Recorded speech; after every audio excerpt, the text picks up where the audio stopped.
សួស្តីបាទបងប្អូនពុកម៉ែមីមីងដែលនិយមលេងឆ្នោតយួនបាទទាំងឆ្នោតយួនថ្មីនិងយួនចាស់ទាំងអស់គ្នាជាទីគោរពស្រឡាញ់រំអានបាទសម្រាប់ថ្ងៃទី18ខែ12នេះបាទខ្ញុំបាទក៏បានធ្វើការពំនាំនិងរៀបចំនៅតម្រុយលេខបាទដើម្បីជែកជូនទៅកាន់បងប្អូនដើម្បីយកទៅធ្វើការផ្សងសំណាងចឹងបងប្អូនក៏កុំភ្លេចជួយចុច like ចុច share ចុច follow page ម្នាក់មួយបាទដើម្បីទទួលបាននូវលាសំណាងទាំងអស់គ្នា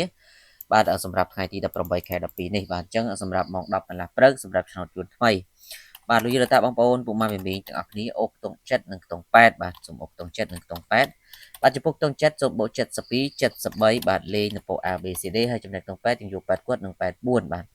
បាទហើយសម្រាប់បងប្អូនពុកម៉ែមីមីងដែលចង់បានលេខត្រូវបាទហើយបងប្អូនលេខឆ្នោតដែលត្រូវឬក៏ជំពាក់មេក្តីបងប្អូនអាចធ្វើការលេខជាមួយខ្ញុំបានទាំងអស់គ្នា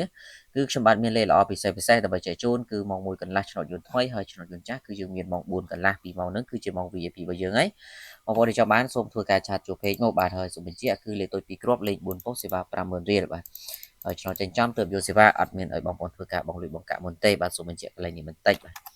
សម្រាប់ម៉ោង6វិញគឺបងប្អូនទាំងអស់គ្នាបាទសូមធ្វើការយកខ្ទង់7និងខ្ទង់40បាទ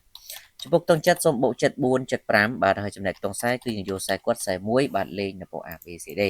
អញ្ចឹងសម្រាប់លោកយាយតាបងប្អូនដែលចង់បានលេខពិសេសលេខ VIP សូមធ្វើការឆាតចូល page ទាំងអស់គ្នាអរគុណជូនពរសំណាងល្អត្រូវឆ្នោតទាំងអស់គ្នាសូមគោរពលា